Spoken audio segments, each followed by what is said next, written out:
tech products when all hell breaks loose.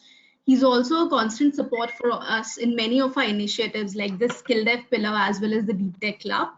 I have with me Ravi Shankar, founder and CEO Decision Point, and Shankar Srinivasan, vsense.ai, and they will touch upon a very stimulating topic, which is to pivot or not to pivot, rethinking your product and positioning. A lot more coming up from them. I'll also share the sessions flow.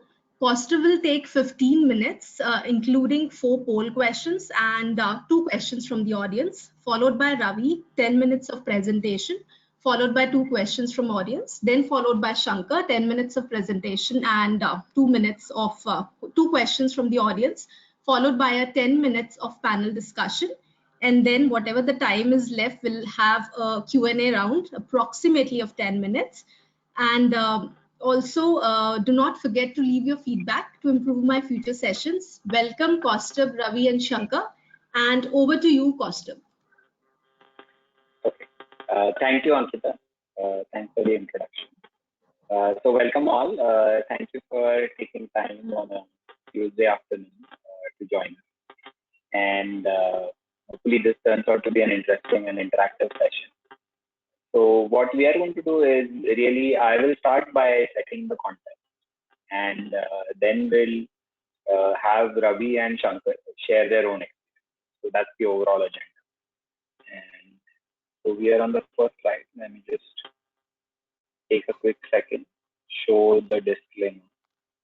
Ankita, this is visible fine, right? Okay. It is visible. Okay. So I'll just give you a quick introduction of my background and what I do. So Nitrous Oxide is a product management and strategy consulting company. And I've worked on building products, all primarily tech products in the analytics space, software as a service, and so on, in US and India over the last 20 years. And definitely that's something I love to do. So that's really been the inception of Nitrous Oxide. And for the last 4 or 5 years, I've worked with startups and IT services companies, building products or solutions across India, US, UK, and also some in the Middle East. And we work with companies through workshops and advisory as consultants to build and scale products. Now, with that being said, I will now jump into the presentation and start by setting the context a little bit in terms of our current sort of crazy time. So I think we talked a little bit about that in the last session as well. But what I'd like to emphasize is that all of us are actually facing a situation that is unparalleled. Some are calling it whether it's a black swan event or a worldwide event. Apart from that debate, I think what's clear is that there is a medical crisis, which is, of course, lives are at stake, which has led to an economic crisis, because most countries' response to this medical crisis is to create and organize some kind of a lockdown. And of course, the same is happening in India. And when you lock down, all businesses are shut.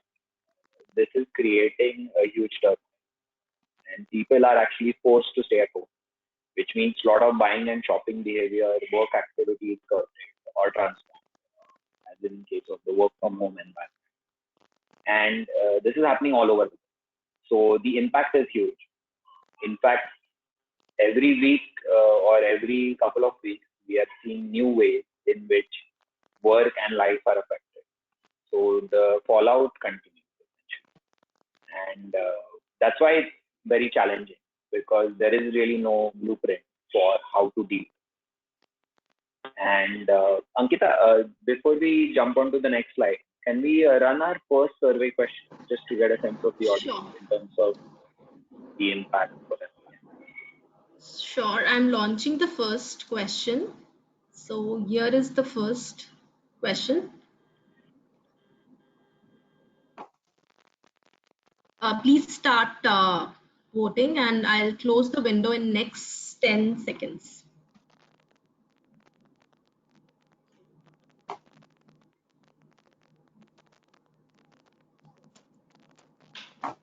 I'm closing the window now. All right. Kaustubh, 36% says 3 months or less. 30% says 3 to 6 months. 18% says 6 to 12 months. And the rest says 15%.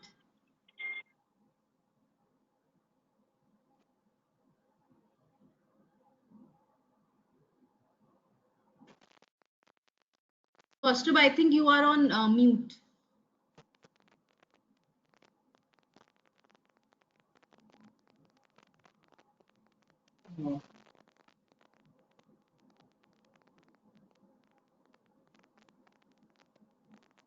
By investors as well as several others. Yeah, thanks for sharing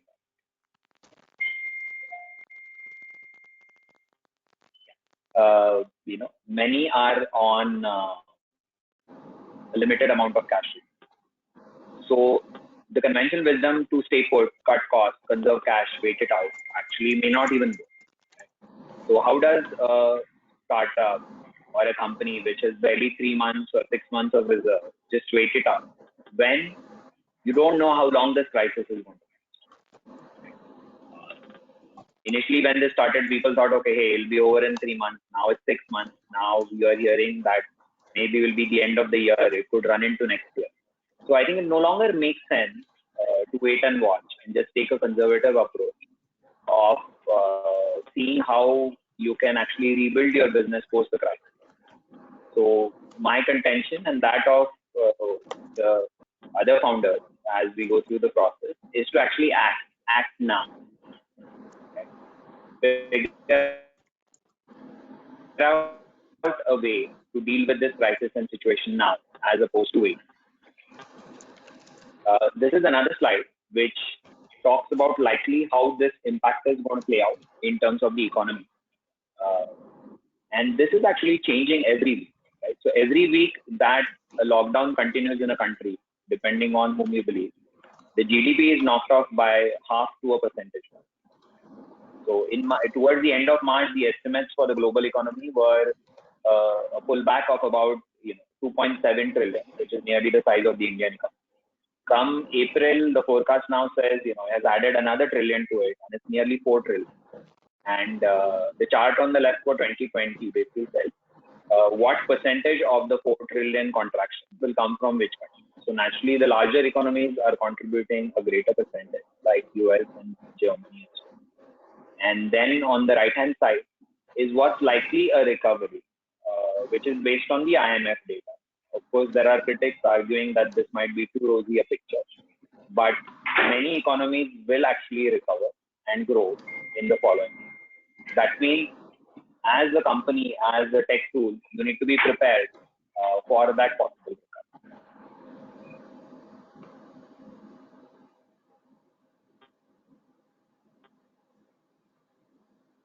So, one of the things that I want to point out and highlight is that, of course, there is a medical crisis, there is an economic crisis, but across the board in multiple sectors, people and businesses are actually changing behavior.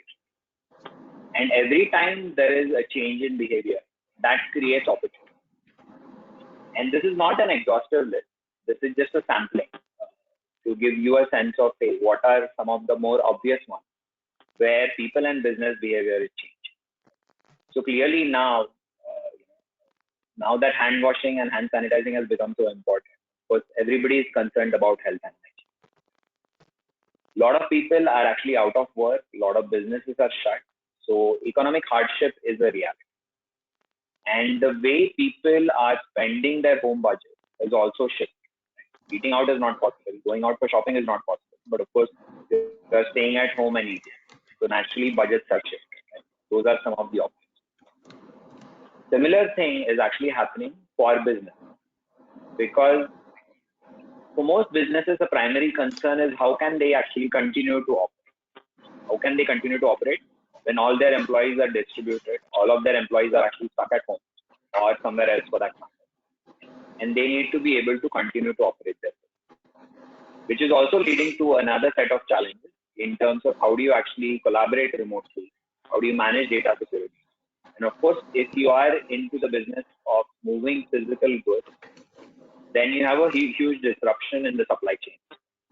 So all these factors are actually playing a role, and each of those likely creates opportunities for different businesses. Certainly, sectors which are getting a lot of attention are health tech, biotech, pharma, wellness, of course, all kinds of loan and credit businesses will see an uptick because a lot more people need it. Same for insurance. And of course, there are businesses which are very badly affected. Certainly, we've seen a lot of turmoil in the oil sector. Same is happening actually in the travel and hospitality sector. So each of these turmoil is likely going to create an opportunity. I think clearly, like we discussed last time around, the picture may not be rosy for all businesses, but there will be positive side or upside for some businesses.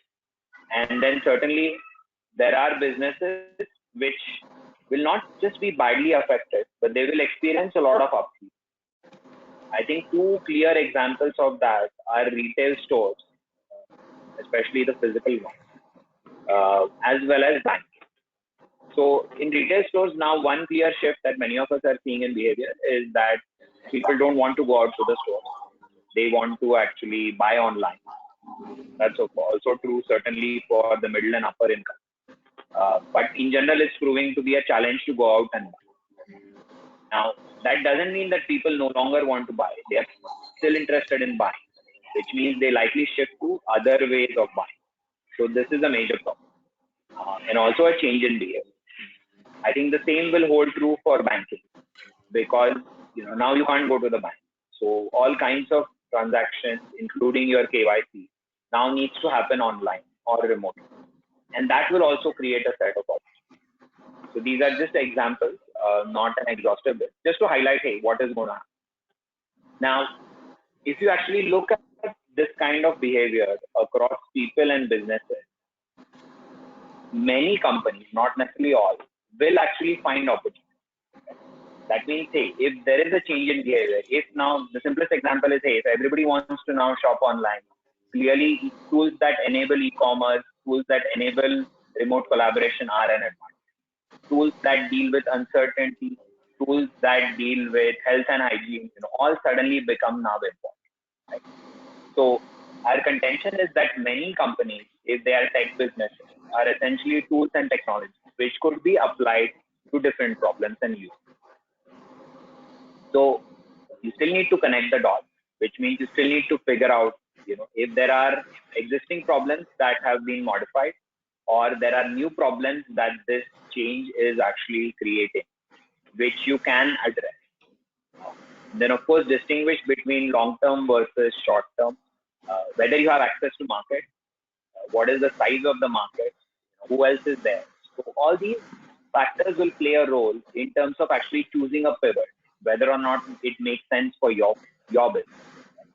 So given the turmoil, I don't think there is one single answer that applies to any company, any product, or any business. However, if effort is made to actually discover and understand what's operating in the sectors you target, operating for the kinds of customer segments you target, I think in all likelihood, there is going to be an opportunity to find a pivot that is financially attractive. Ankita, can we go to the second survey question? Sure.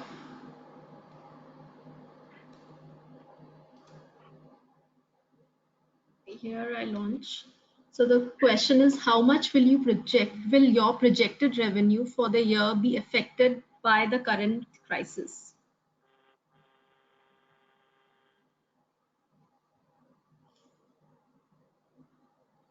In next 5 seconds, I'll close the window.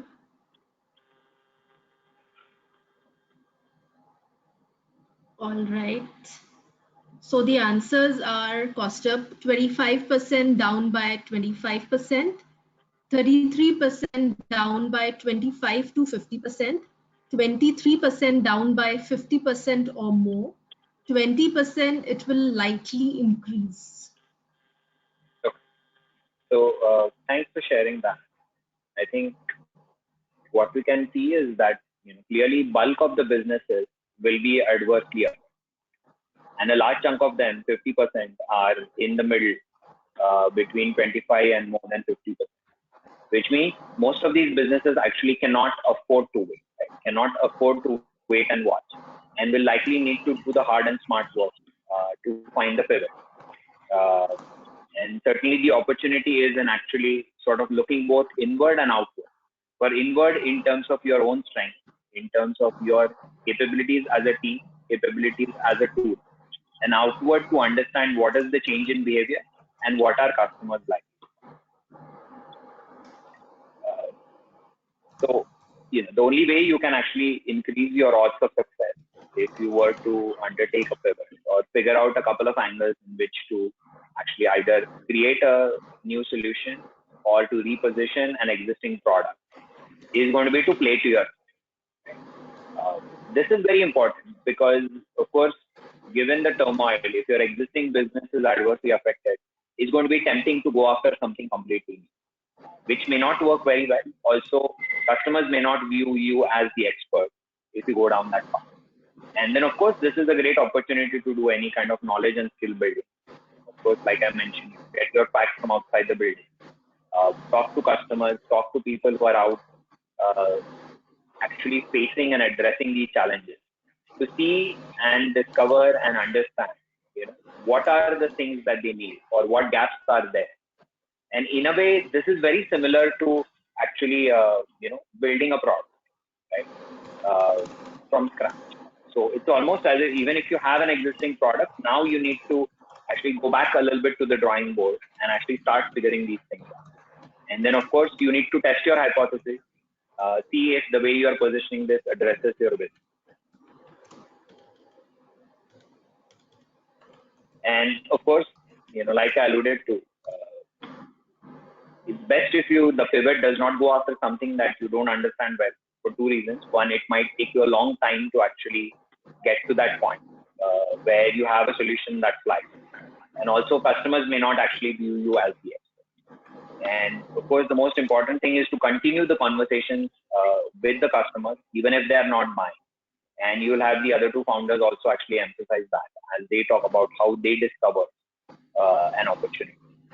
And the last is, I think, it's going to be tempting to figure out how to cut costs, how to reduce. And from my own experience, I would say that if you actually have to cut and scale back, try to do one big cut, which allows you to stand up and continue to build a remaining operation for a longer period, rather than doing multiple of those, so that does not become a distraction. And with that, I will just pause here. And while this slide, can we have the next survey question, please? Sure, Kaustubh.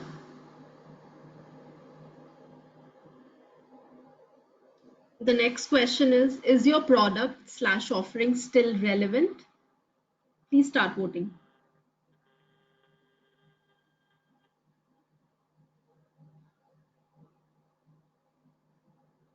All right, next 5 seconds. I'm closing the window now. So Kaustubh, here are the answers. 55% increased in importance, 25% roughly the same, no real impact, 21% decreased in importance, 0% no longer relevant. Okay. So actually, that's great to see that most products have retained relevance, right? Which means most of the companies of the attendees, even though they may have a lot of revenue impact, continue to be relevant. So, which is very heartening. That means actually you have time and opportunity to figure out what is the right spin and position. And now I will pause here, and hopefully you found this interesting. And as we go through the stories of Ravi and Shankar, you will get more interesting insights. I'll just pause here and see if anybody has any questions. I'd be happy to take a question or two and then hand it over to them. Okay. Any questions by the audience?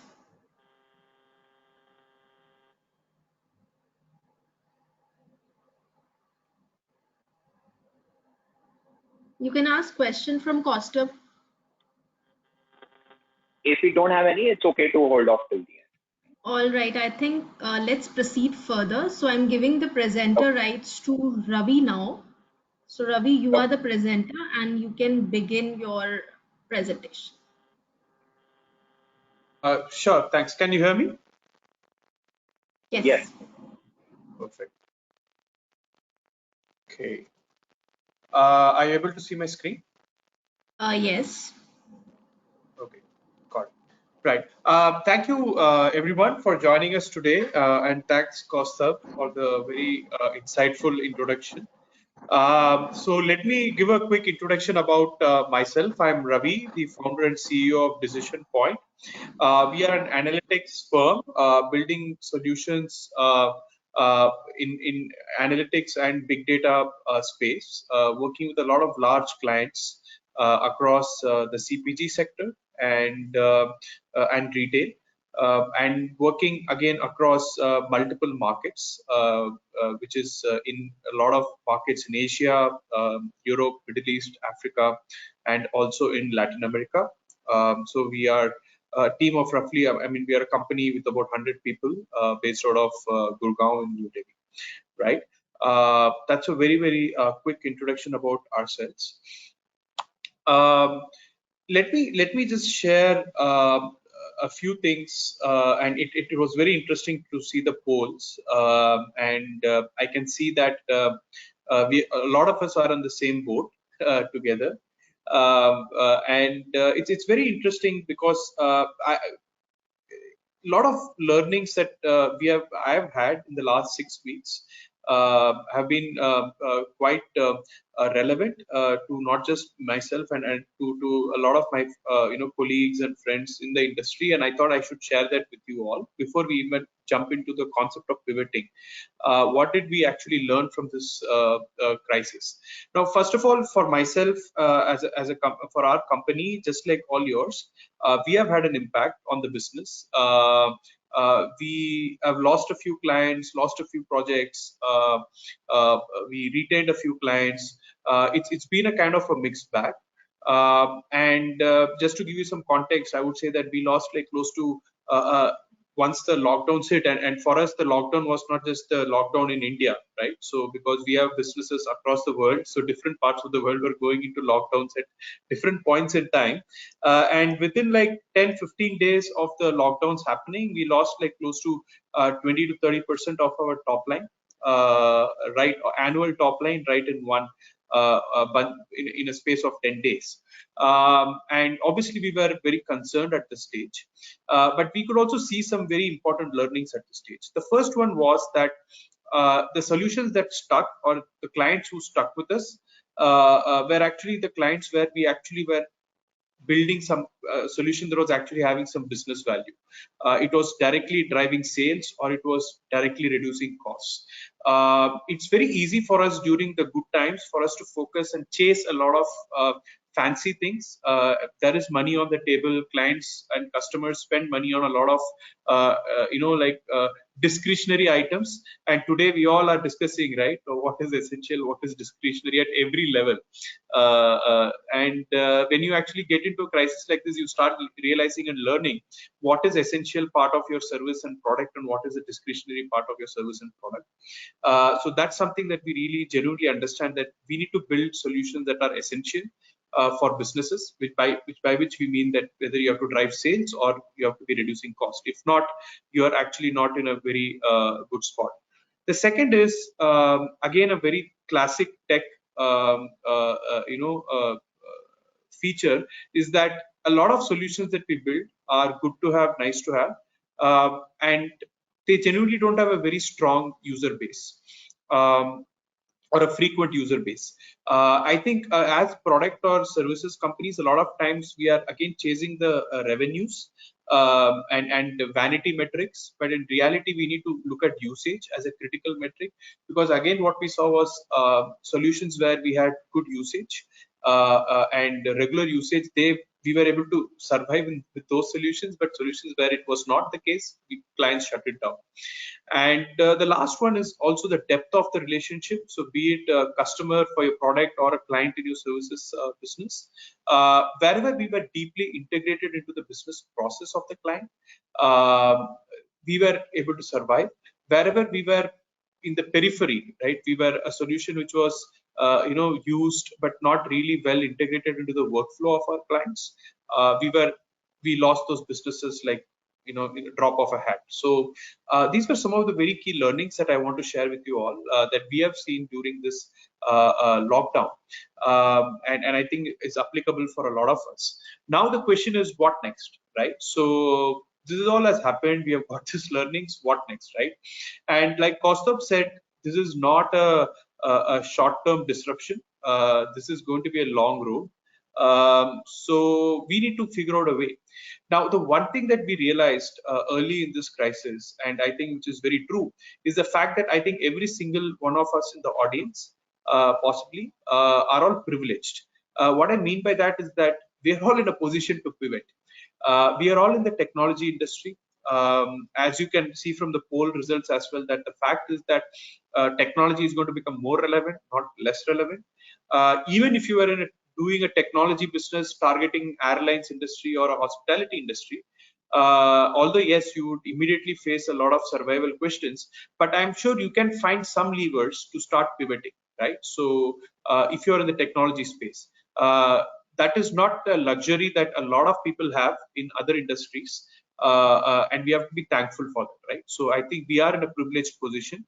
However, the impact in the short term, maybe we all have skill sets and capabilities that are going to become more relevant in the world, and we can find a opportunity to apply them and actually make money, right? So I think that's something that we all have to look at it from a positive side as a group of people that we are.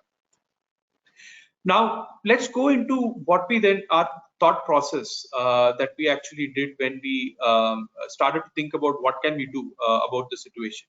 Now, to me, there are, I think, 4 choices. The first choice is just sell, right? Now, this is what I would call as a made for pandemic categories, right? So there are some categories, now is the moment to sell, right?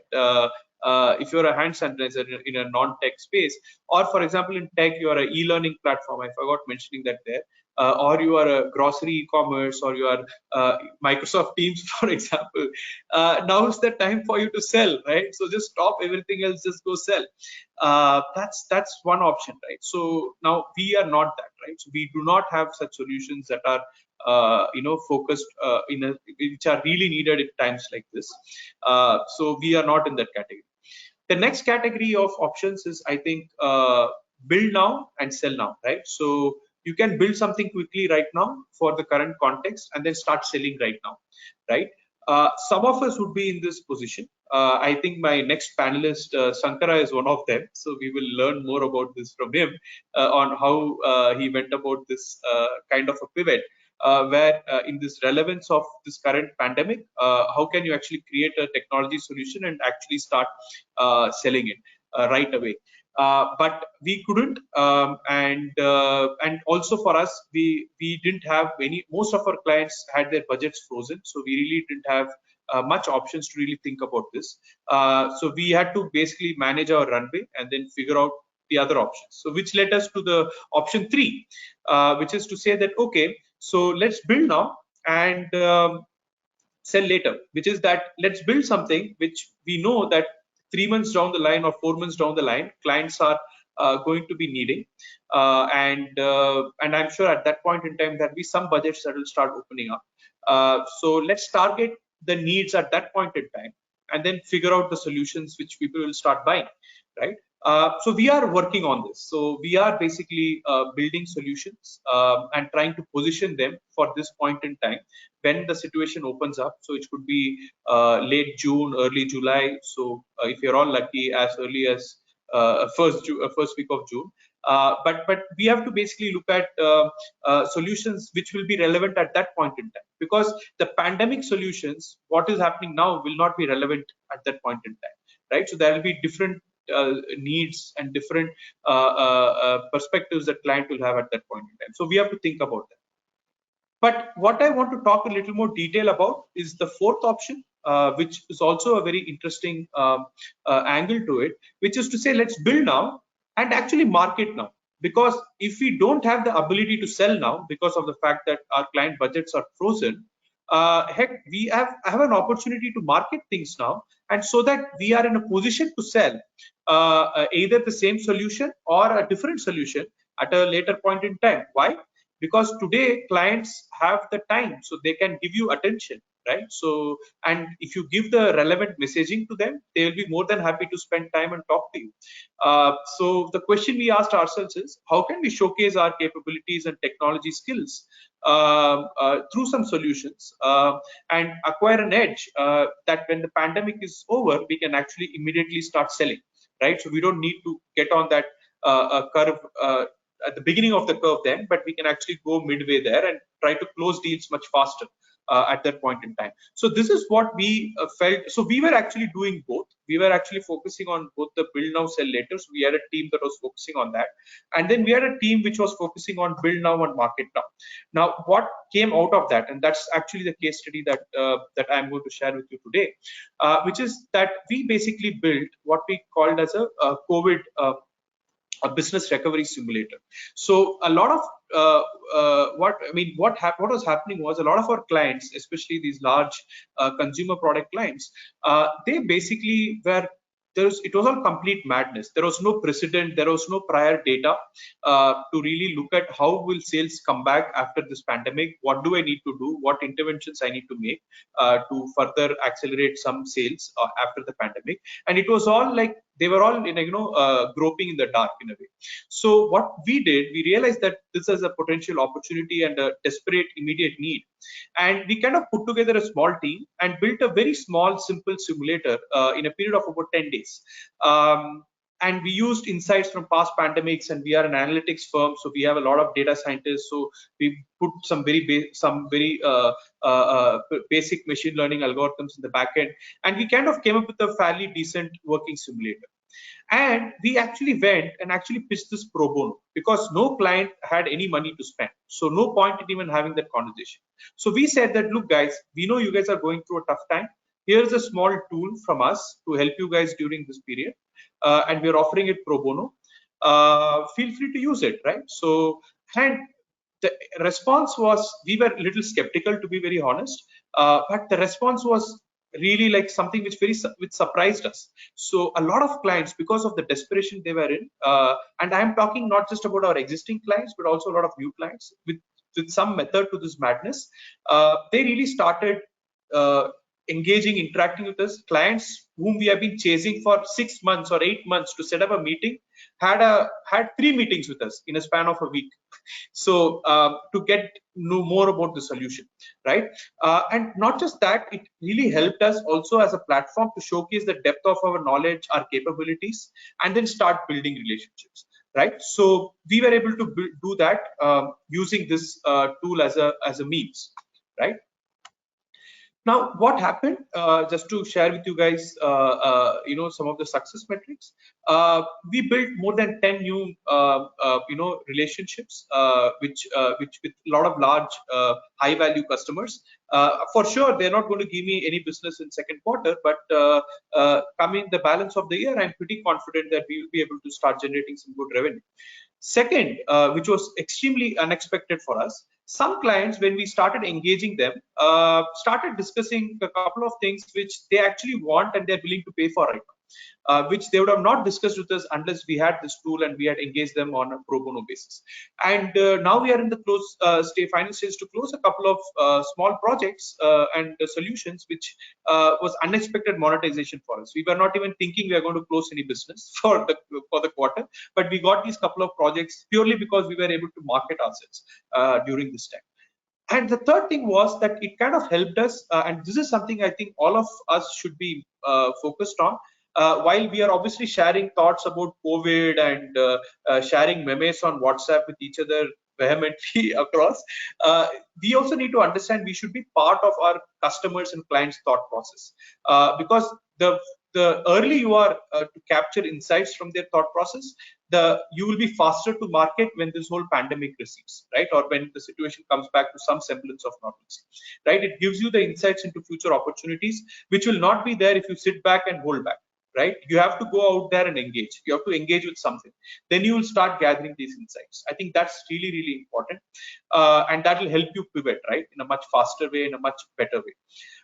And the last one I think I've shared, which is the fact that it also gives you a competitive edge, that we now have established these relationships. They know the depth of our knowledge, and we have been in a working relationship. So it gives us a very easy competitive advantage for someone else to come in at that time versus us who have already been part of their journey, for us to actually get more projects and solutions, sell more solutions to them than what we were previously. So this is our learnings, and wanted to share this with you all. So maybe some of it could help you all in your thought process and your current situation. But really, guys, we are all going through this together, and it's a tough time. And I think it's important we share our learnings and help each other out. So that was my primary objective here. Thank you so much, Ravi. We have few questions for you. Abhijit is asking. All right, he's saying pivoting in short term versus pivoting in long term and its impact on product strategy vision. Here's just a statement by him, I guess. Can you provide an objective and key result metric for COVID-19 recovery simulator? So like I said, for our COVID simulator, the objective was to build new relationships and create a pipeline for us to sell in Q3 and Q4, if I have to be really businessy about it. So that was our objective, and key results was the number of deployments that we had for our simulator, and the user base of the simulator, which we were very happy with. We had more than 30 deployments within a span of 3 to 4 weeks.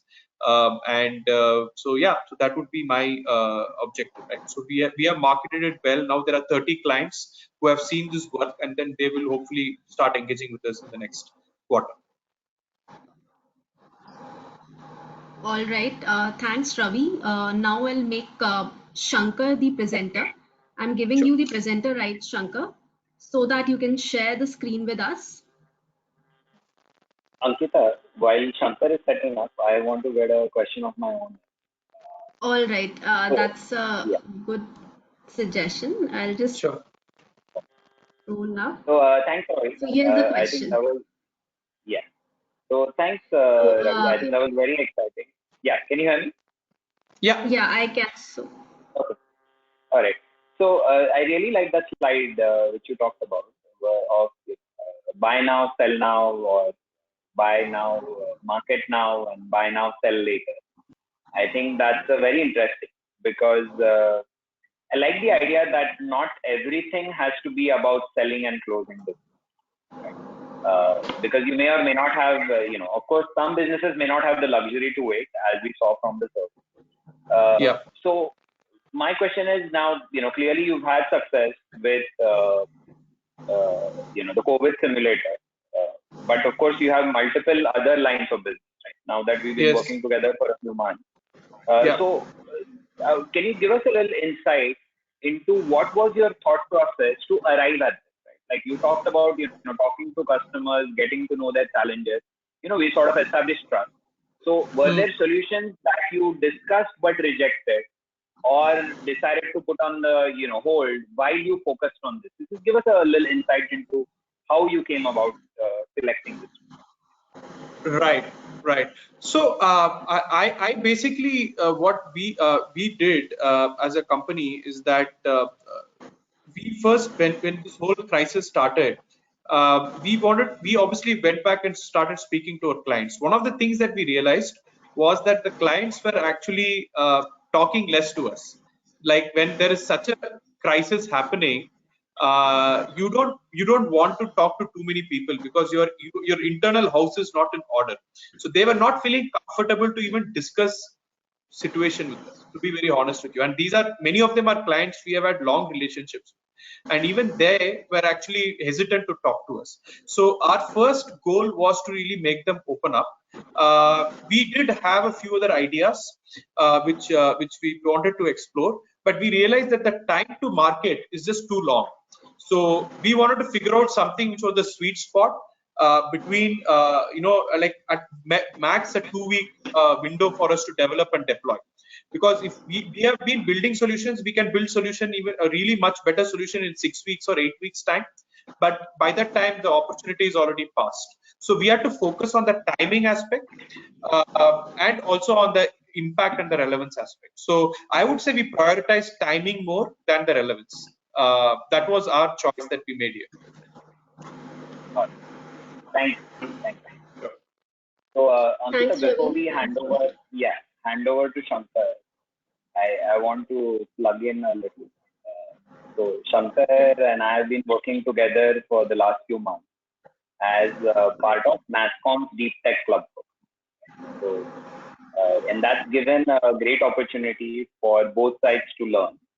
And NASSCOM Deep Tech Club program essentially supports a set of selected startups which are in the space of AI, IoT, in general, something to do with deep technological innovation.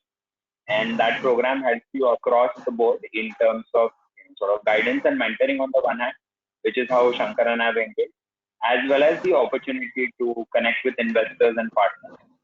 So please do take a look at it. Do ask any of us questions on that. With that, I'll hand over to Shankar. I think he's definitely been one of the very active participants in the program and very nimble in terms of the way they have navigated the company, not just during the crisis, but even before. So with that introduction, I hand over to Shankar. Thank you, Kaustubh. Shankar, so you can begin your presentation. So it's like 10 minutes for you, and then we can start the panel discussion.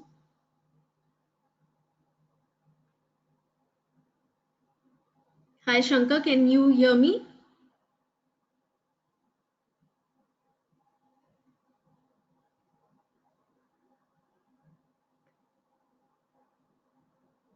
Hi, Shankar, can you hear me? Am I audible?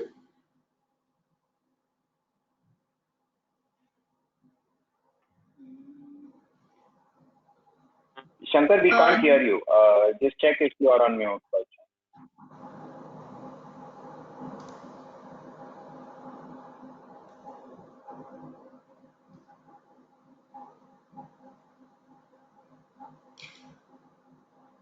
I guess we are facing some issues out there from Shankar's side.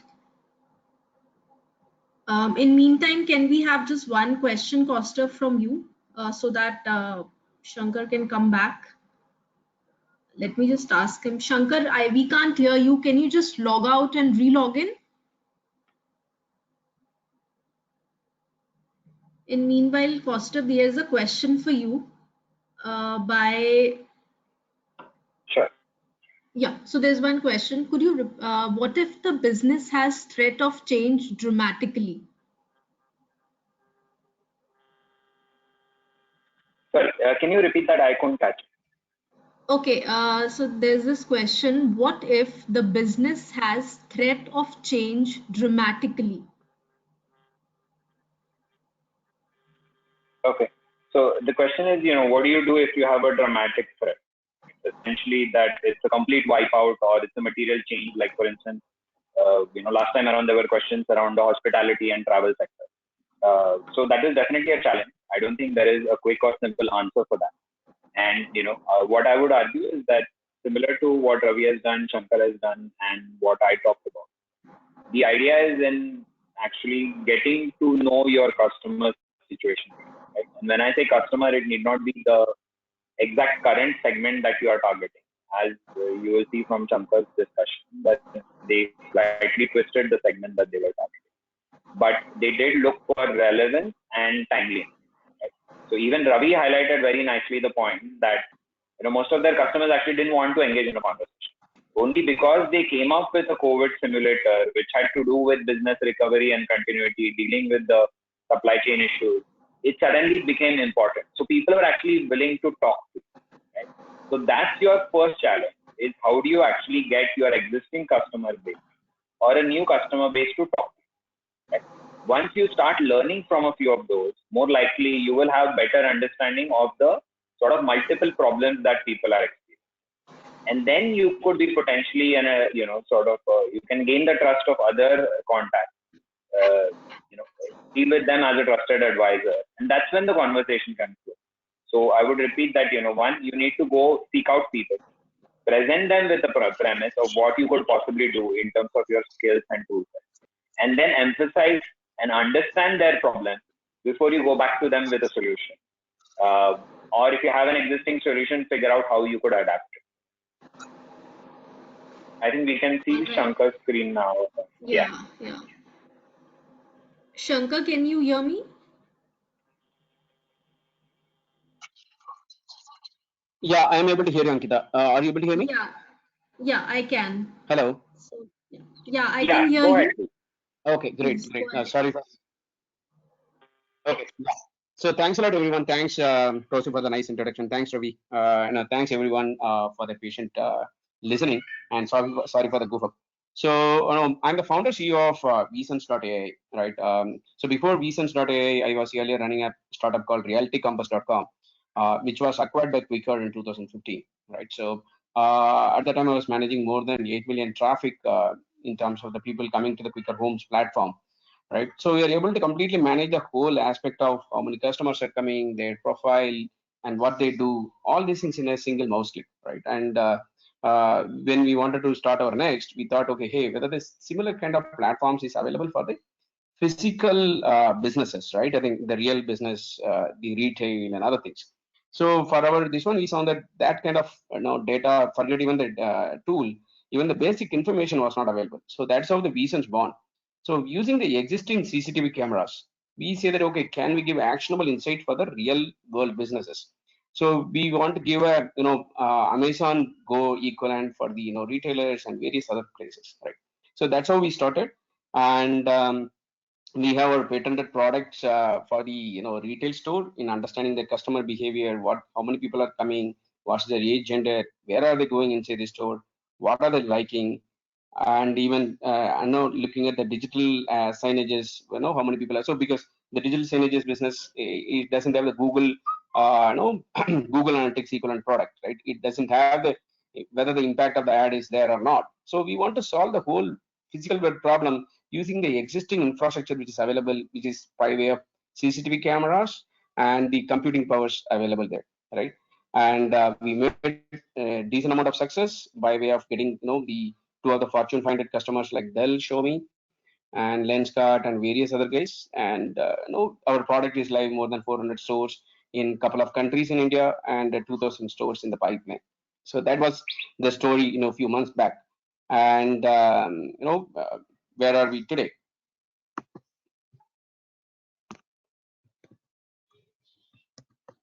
Just a minute. Why the screen is not moving? Ankita, can you move to the next slide? I'm taking the screen, but the screen is not moving. Hello, Ankita. Yeah, Shankar, as I have given, hi Shankar, I can hear you as I have given you the presenter, right? So I have to again take those rights from you, and then it'll take some time. Just give me a just a minute. I'm trying is now. Is the deck open in front of you, Kaustubh? Yeah, or it's Ravi, open in front of me. Yeah. Okay, so I'm just giving you the presenter rights, Kaustubh. Just a sec. Yeah. Sure. I have just given you the presenter rights. Yeah, I'll just switch over to this slide. Thank you so much. No problem. Shankar, I'll go to the next slide, March 2020. Yeah, please. Yeah, please. Okay, yeah, go ahead.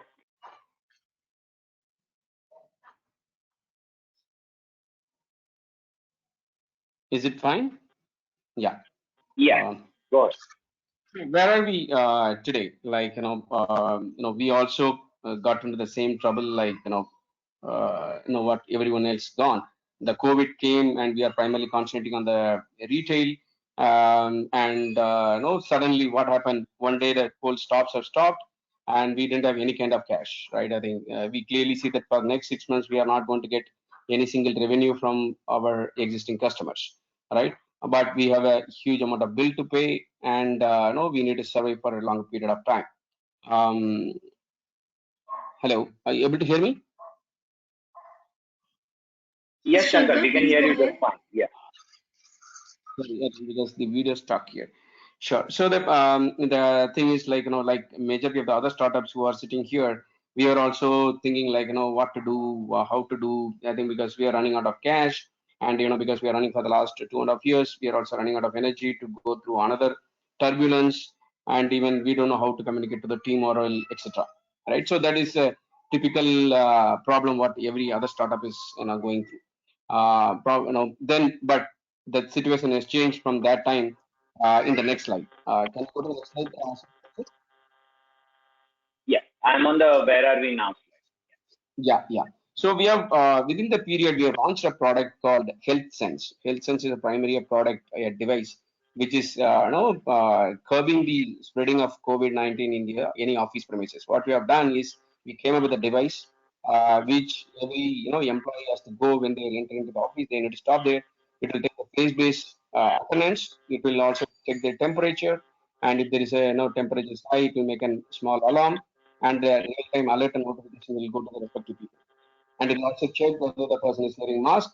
Again, the same alerts will go, and it will also give a touch-free sanitizer. Right, the touch-free sanitizer. What it also helps organizations is if they have an SOP of say every 2 hours the employee has to sanitize their hands. As of now, it is virtually impossible how to know that who is sanitized their hands or not.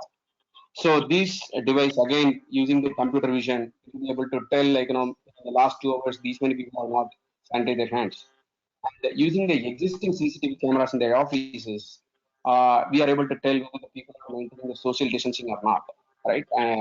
So put together all in one shot using our existing product, right? What we have deployed in the retail, we are able to create a product which is really in need, like how to stop this virus spreading in your offices, right? So that's what we have done, and we have signed large contracts. I think with one person, I think one discovery itself 1,000 pieces, and the large MNCs and internationally there's a lot of demand for us.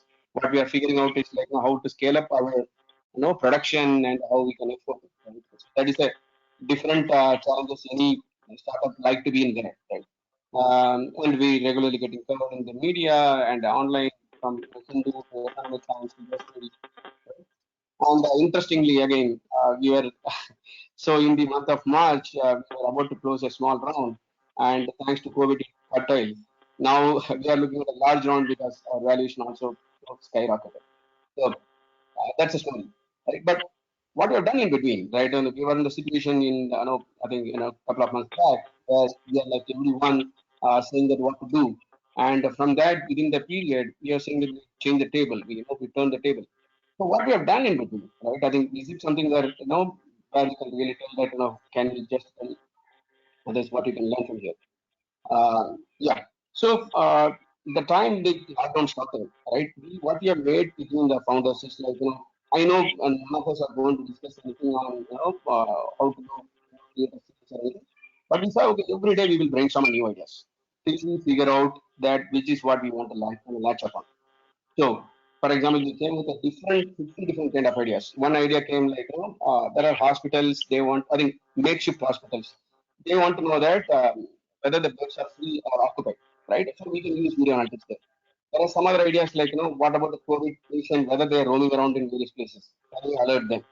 So like that, we have crazy amount of ideas. I will tell the next slide. What is a parameter how we have really, got onto this product that I will tell you. But the first and foremost step is really get on from the current situation to say that yes, this is the reality, but let's go on to the finding out the more ideas or what we need to do. So a 50 ideas gives a number like the crazy level of and this video didn't take 50 days. It's matter of fact 5 days. We have a crazy hour where we tell okay, yeah, this is rejected, this is rejected because of this, this is rejected because of this, right? So I will Kaustubh, to the next slide I will tell about that. So how we came up with the whole all the critical parameters. So we don't want to start from one and suddenly shift to completely others. Like, can we sell sanitizers? Can we? We don't want to do that. Even someone, recommended us, like, can you do, what do you say, and, various other things. But we said we didn't want to do that. What we said is our core is video analytics, and using the, we want to stick to that. At least 80% of our product is on that. Now we can add on something. That's exactly we're using some couple of things like the temperature sensors. But our core is remains same: face recognition, and object detection, right? So that we want to stick to that. And next, Shankar, I just want to intervene. It is 3:23 now. So can you, will you be able to wrap up in next 3 to 4 minutes so that we can begin our panel discussion? we'll do that. We'll do that, Ankita. Yeah. Thank you. So, Thank you. Sorry to bother. yeah. So, we like to create the product in the next 7 days, because we all know that, this is a very short-sighted thing, right? In terms of the short time, not short-sighted. It's a short time. If you take too long a period to even make the product and go to the customer, by the time the things might have changed drastically, right? So we clearly said that in 7 days, cut off, we should be able to take it to the customer and show the product, right? And the third one is again monetization. Though we like to save the world, we like to help people. We like to see that how do we survive as an organization, how we can help people. So we need to see the monetization be there. And a lot of other ideas came from the government angle, right? How can we help people in in the, there are a lot of law and order situation happening there. How can we help the police and other things? But we clearly said, yes, we are not the, as of now, cut out to run behind the government for collection and not to show that, right? And the another point which Ravi Shankar clearly mentioned, there are a lot of people coming with a stopgap problem, stopgap product, which is solving only the current problem of COVID. But we clearly laid out, like, we don't want to make that. This should be beyond the COVID. For example, the whole face-based attendance is going to be on the mainstream, like, instead of the touch-based attendance, that we see that, okay, it's an opportunity where we can get on. The same way, we also see, instead of mass detection, probably that can be used for various other SOPs, like, helmet wearing or anything. So what we clearly said that we are making not a product for the current, but it is going to be lasting forever. And the last, and but not the least, this should not be the capex heavy, right? I think otherwise the whole decision making will go for a toss. So we made it. It should be really easy for the people to check, and then they can latch upon. So this is what the parameters we work. Probably for others it may not be, but what I'm saying is put a parameter, and then you can work upon, right? So using these three, we are able to get the product rolled out within a matter of fact 1 week. A physical, I mean, say, hardware come software product, HealthSense, which is helping you in terms of COVID not spreading in your office space, right? That's what we have brought it. So I'm sorry if I'm running out of time, Ankita. Probably I will stop here. So thank you, Shankar. So yes, shall we begin our panel discussion? Kaustubh, Ravi, and Shankar. Sure. I'll start off Kaustubh, with a question. Yeah, go ahead. Sorry, just this one question in the middle. I wanted to just give an input. Somebody asked if they're in a very difficult industry, like, where everything is falling off, what they need to do. I just have two small recommendations to add to your point. I'll just quickly do it and then we can head off to the panel. One is, if you're still there, whoever asked it, one is find what is reusable in whatever you're doing in other industries, right? So like we are in tech. So some components we build for airlines or events. Like I'll give you an example, Book My Show. Which was doing ticketing for movies. They have now started pivoting into doing online classes like Cult and doing e-learning and all sorts of stuff. So I think you will find some reusable components. Second is find partners, right? So your domain is airlines or events and you don't have anything to do there. Find partners, business experts. There are a lot of them who are there who can help you go to market. So try to reach out to them aggressively, find ways to stitch solutions on other industries with expertise, partners who have domain expertise in those industries. So I think these are two, things you can take home from this webinar if you're still there. All right, great. Thanks for adding that, Ravi. Sure. I think that's very useful. People need to, there is no magic bullet, right? Just like what your team went through and even Shankar and team went through on a very sort of breakneck schedule to figure out how they could pivot, what were the ideas. I think they just like you guys went through a lot of ideas. I think Shankar and team also went through a lot of ideas, and of course it was not easy for any of them. And I'd like to start off with a question for Shankar. I think it seems like obviously a very great turnaround, right? But if I can recall some of the discussions early on with his team, this rosy picture or the fact that they would hit it so big wasn't very. So I'd like to ask him, Shankar, can you talk a little bit about the thought process of how you decided to sort of embark on this when you first realized that your business was really badly? What was the thinking in the team, and how did you come about taking this approach of finding another? So talk about that. Sure, Kaustubh. So I will little add on the background. So we were about to close a fund round in March, but one of our investors was supposed to cut a check. He flew from UK and he was infected, right? I think that's the most thing we can have it here. I think I want to meet in the afternoon. In the morning, I got a call. We can't meet anymore, right? So I think it was completely fertile. Very short. So and within he gave a time in 2 weeks, and within the 2 weeks, the lockdown came. So when the lockdown came, it was a real blow for us. I think even psychologically, what are we going to do? Suddenly, the whole world is now falling on us. So it took, okay, frankly, 1 or 2 days, but then we realized, okay, fine, this is what the reality. What can we do? So that itself, the mindset came. So that's what I mentioned. Like, we need to. This is the technology which is useful in every situation. So what kind of use cases we can create on? So we created a Google Doc, listed on all the options, then started brainstorming one after other. Even within the 4 founders, we just visiting others. Unless we see that this is pure shot, we can do it with the conditions mentioned there. Right? But obviously, there's a gut required because whatever we are talking now, we are not even that 100% confident there. But on the relative confidence, one which has the highest confidence we are able to get because it satisfies all the parameters what we have right? You should be able to do the same technology. All these things I don't want to repeat it, right? So that's what we really went through during the process. What we found was, you know, Okay. All right, great. and yeah, one more thing I just want to add. We Sure. have not decided just it depends upon only our internal factors like what we thought. For each and every idea, whenever we start this to the next level, at least I talk to 10 different right? Hey, can you believe that this will work? Quick, because the good thing is the people are available free, right? I mean, as of now, they have a lot of free time. So they talk, they do a lot of input. That gave a confidence on, okay, this is going to fly, but this is not going to fly. So I will again suggest saying that don't decide within the 4 walls. Go and talk to as many relevant people as possible. I think as don't try to sell, but I will say try to get their input. I think that will add. Okay. Very good. Thank you, Shankar. Ravi, next question is for you.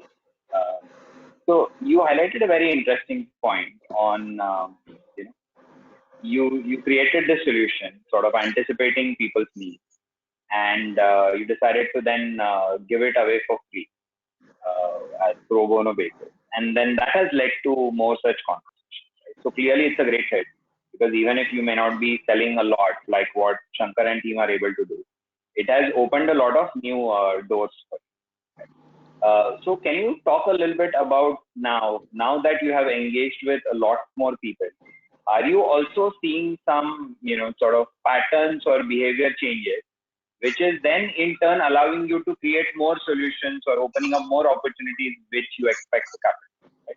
So one is, of course, getting your foot in the door, which the simulator has allowed you to do. And now, what are the sort of forward-looking benefits that you see coming out of this? Right. So, like I said, I in fact shared this in the slide as well. So, one of the immediate benefits was that we have started seeing unexpected monetization, even I mean right now, right? So, there are clients who are saying, "I need these features added to the simulator." So, we'll say, "Sure, we can do that, but that can't be free." Right, so you'll have to pay something for that. Then we are able to clearly identify the problems for which they're able to pay money for, either immediately or just after the lockdown, which is let's say towards end of Q2.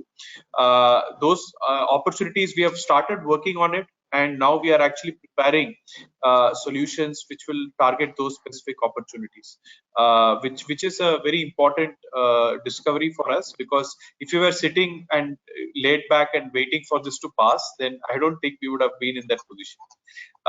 So yeah, so I think those are two key behavior shifts that we have seen positively. One is clients willing to pay us immediately, and second is clients telling us the briefs they can start paying for once the lockdown is lifted, right? So both are very useful information for us to have. Sure. So that's great.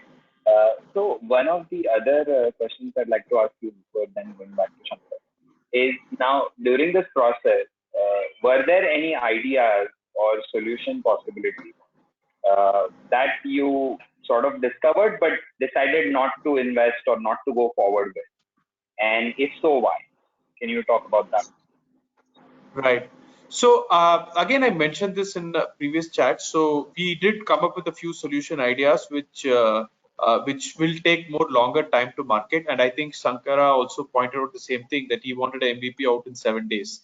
So the speed to market is critical in these times. So if the solution is going to take much longer, by the time you finish the solution, you might not have the need, or somebody else would have captured it, right? So that was a very critical aspect. So some solutions we had to discard because of that.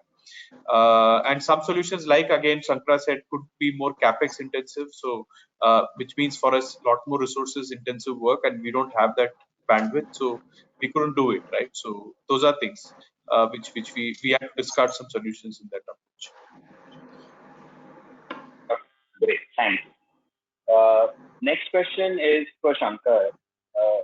Shankar, can you talk to us a little bit about how the go-to-market for this solution is different, or what are some of the new and interesting things or challenges that you have to go through in order to start marketing this solution? Right? Because your typical mode of selling, visiting customers, doing their demos by visiting their stores, I think not much of that is possible.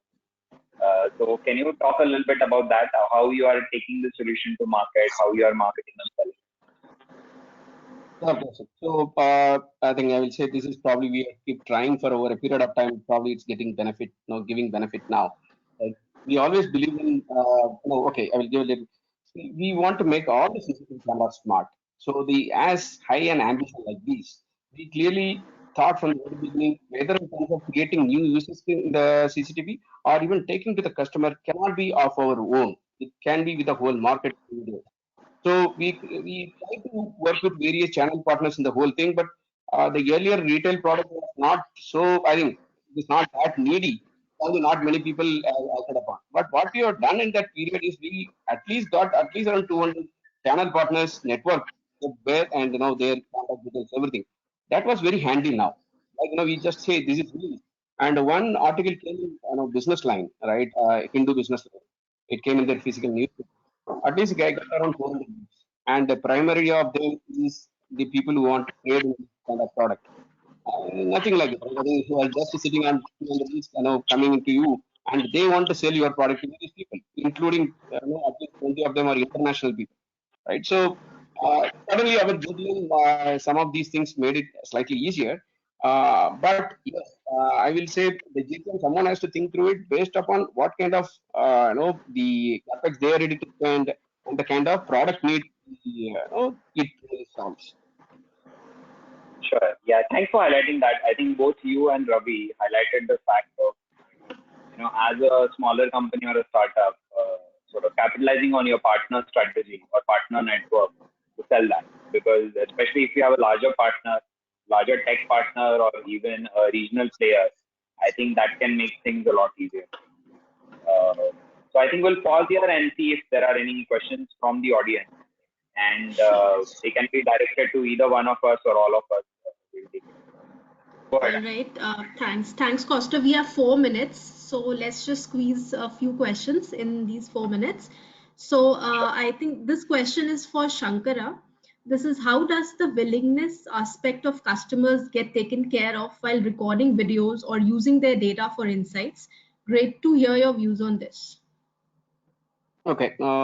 So give a broader answer. In the previous product, which is on the retail storefront, I will say we give an aggregate data. We don't give an individual data. We don't say this is X, this is Y. We give an aggregate data of these many people came and this is what they moved inside the stores and stuff like that. Coming back to the present product of Wilson's, this is going to be in the premises of any individual organization, like say SAP or Oracle or whatever the organization, right? So this is going to be for the employee, and that organization takes a decision with the permission from the employee. So in both the cases, we are not violating the privacy. We are very well within the law. Thank you, Shankara. Ravi, here's a question for you by Rekha. She's asking, I want pro bono help for my startup on anything and everything. Where can I get? Any corporates, interns? I don't think I'm the right person to answer, but I'm sure there is a lot of corporates and interns. If you want interns, I think there are a lot of companies. I mean, there are people who are offering. Just reach out to colleges directly. I'm sure they'll be able to give you interns for free. Sure, Kaustubh. Kaustubh, we are on mute. Yeah, I think if I can add here, I think there are, a bunch of startups, internshala, lot of engineering colleges are actually regularly posting on LinkedIn saying we have interns available. So I think feel free to reach out to any and all of those for the kind of interns you need. And I think there are a lot of interns who lost their internship who are also pretty much every day I see at least 50 of those messages on LinkedIn. So please just use that. I'm sure you'll find. Go ahead, All any right. more questions? Yeah. Thanks. This last question is for this is by Sandeep Desai. SaaS startup in tourism domain in category build now, sell later, or build now, market later. Category in what? Sorry. What is your advice for early stage SaaS startup in tourism domain in category build now, sell later, or build now, market later? Build now, market now, right? So basically, I think you definitely have to focus on build now, sell later, because you need to have something to sell, and what will sell 3 months down the line could be very different than what was. So I was just seeing some news today about the Indian government thinking about how to reactivate domestic tourism. People are talking about Goa becoming the new Thailand. So I don't know how that will happen, but I was just reading those headlines. So, but the point is that definitely I would say focus on build now, sell now. If you have bandwidth, then focus on the marketing aspect, right? So we could have two teams. Like I said, we still have a team that is focusing on build now, sell later, because that's the real revenue opportunity, right? That we want to go after. But post that, if you have bandwidth, then you can focus on marketing now as well. Then that's a good opportunity. Any closing thoughts by you, Kaustubh? Yeah, just a couple of thoughts. So thank you all for joining. I hope you found this discussion interesting. I think we had a lot of great stories and experiences from both Ravi and Shankar. And I think what I would like to emphasize is that I don't think for either one of these this journey was easy. I think Shankar's company was pretty much on the verge of shutdown if they hadn't figured out this angle. I think Ravi's business, because it's distributed, was not as affected, but definitely it was affected. And I can say that because I recall the early conversations in the first week of lockdown to where things are now. So what I would suggest is that, please keep looking, like each of them mentioned, keep talking to customers, keep learning from them instead of simply trying to sell. And hopefully many of you are able to find an alternative positioning in case your current product and positioning is not selling very well. And like Ravi mentioned, most of us as tech players have an opportunity to pivot. So dig a little deeper. Please feel free to reach out to any of us. And, certainly I'll try to do my best to guide you with a warning that there is no magic bullet, right? There is no quick answer. And that certainly was the case for each of our participants, that it might take you a while to find out what your possible positioning and pivot is. But in all likelihood, you will be able to find it. So thank you all for joining, and all the best. Thank you, Kaustubh, Ravi, and Shankara for your time and efforts. Audience, you can reach out to them if you have via LinkedIn. Also, I will meet all of you on 19th of May on a very interesting topic, which is Do Not Listen to Your Customer. Yes, you heard the title right, by Yogesh Rao, VP Products, United Health Group. To register, please visit nasscom.in/events. Thank you, all of you. Thanks, Ravi, Kaustubh, Thank you. and Shankara Thanks, especially. Anita. Thank you so much. Cheers. Thank you, all of you. Thanks a lot. Bye-bye. Thank you. Bye.